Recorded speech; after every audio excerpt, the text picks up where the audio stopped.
Hey guys, this is Max from MixElite.com, and today I will show you 6 vocal mixing mistakes that destroy your mixes, sometimes even without you knowing about it. So of course, gold in equals gold out, but this video is not about vocal recording. Here we'll be working with your already recorded sample, and the first cardinal mistake is neglecting the vocal volume throughout the sample, since when we'll be applying effects to make your vocal sound nice, so the effects will affect your vocal equally, no matter how far the rapper or vocalist was to the microphone when recording. So you can see that in this part, the vocalist was quite close to the mic, and here it's much quieter. And it's not like here the rapper was whispering or something. It's pretty much just the difference in the distance to the mic. And one way to do that would be, of course, to make an envelope where you make your volume higher here and lower it over here, and make sure you even it out manually like that. But there are also ways to do it automatically with a vocal rider plugin. The best and the most popular one is from Waves, and if you would like to get that one, we are actually partners with Waves, so if you're a member of MixElite, you get a discount on all Waves plugins. But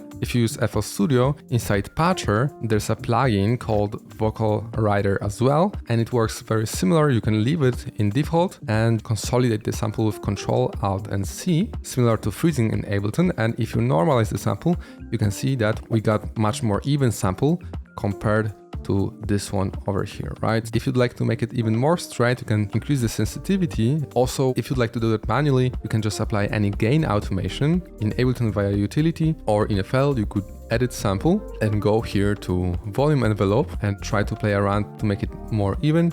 This is exaggerated effect, but as you can see, it works also pretty nice. So from this, I'm going crazy, I'm so excited, my soul ignited. A moment taken to soaking all in, I'm so enlightened. we went to something like this. I'm going crazy, I'm so excited, my soul ignited. A moment taken to soaking all in, I'm Much more balanced, right? The next really nasty mistake is a wrong EQ curve on your vocals, since this will be the very first effect you apply. So for a lot of producers, this vocal mixing EQ curve tends to look something like this, where we, of course, cut the lows, right? Because we don't want any rumble from the vocal or any basically, floor sounds that just are not really audible but are there. I know this got really popular recently to not low cut, because you can get into some phasing issues. Those phasing issues will happen if you have low-end focused material. On something like a vocal, you really don't have to go into any linear phase. And I know on linear phase, you can also get pre-ringing issues, but those are also issues that mostly happen with really high transient sounds. And then people like to increase the highs. That's probably because, industry standard vocals are pretty rich in highs, and naturally our vocals just don't have that much of those highs. It also highly depends on the type of mic you use. If somebody uses a condenser mic, they will probably have a little bit more of those highs. If you use a dynamic mic, you might have a little bit more of the low end over here. But those frequencies over here are really not problematic at all. The important parts happen here, where you have your body of your vocal. This is because when you're far away from your mic, you have a lot less of those frequencies over here. And when I get closer, you can hear that there's a lot more body. I'm going crazy, I'm so excited, my soul ignited. A moment taken to soaking all in, I'm so enlightened. Putting myself in the mode of a predator, I'm not regular, wolf now.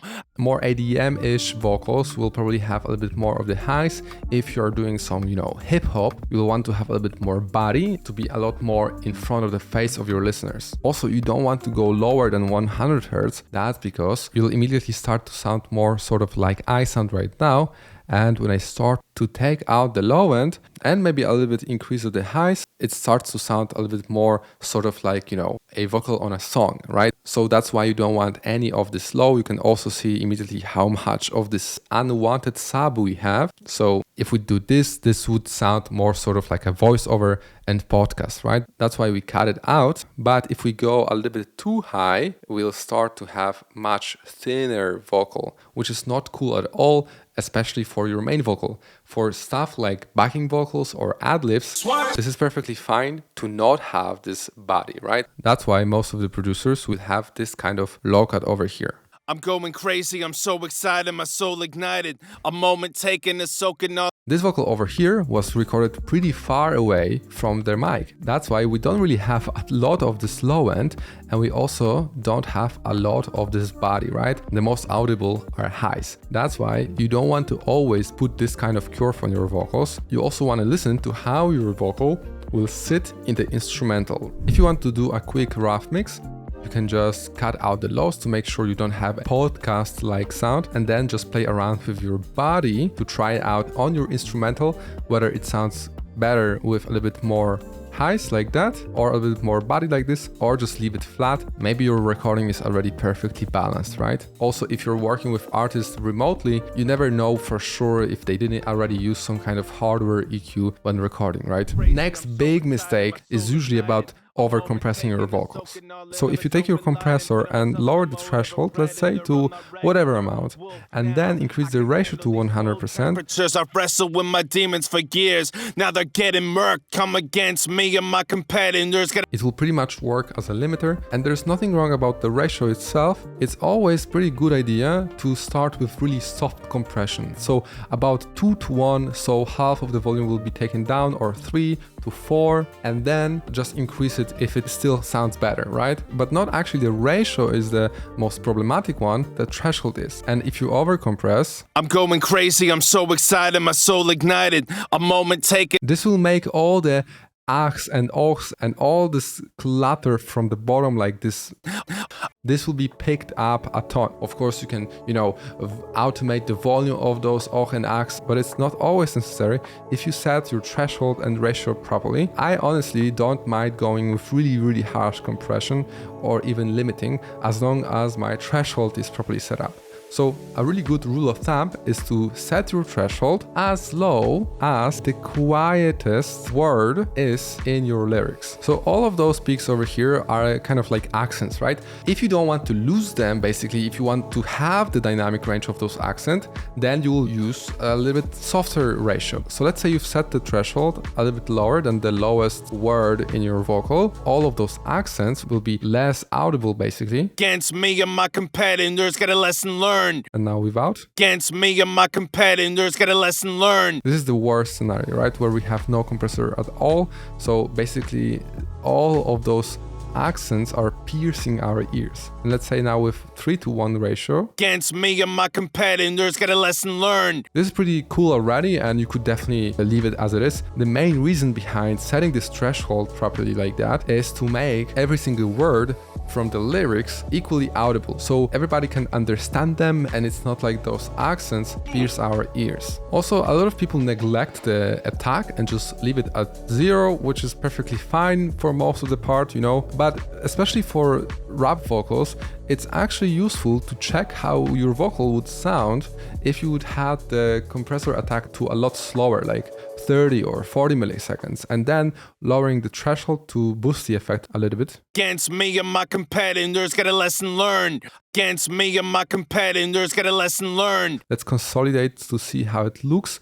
And as you can see, I'm going crazy, I'm so excited, my soul ignited. A moment taken to soaking all in, especially those ones over here. A moment taken to soaking all. This longer attack can help your vocal to be a little bit more cutting through the mix. And if you don't even hear a difference, just leave it on very, very fast attack, like 0 to 2 milliseconds. So don't worry about that. The slower 40 milliseconds attack, you can check later. I know a lot of people use vocal presets, and of course there's nothing wrong about that. We have a ton of amazing presets for vocals. Let's say this one. I'm going crazy, I'm so excited, my soul ignited. A moment taken to soaking all in, I'm so enlightened, putting myself in the mode of a predator, I'm not regular. But as you can see, in those presets we have this adjust, right? So the thing is that whenever you're using any effects that affect your vocal based on input volume, of course like a compressor or distortion, you want to make sure the input volume is properly set up. So when you are recording your vocals and then using some presets, it's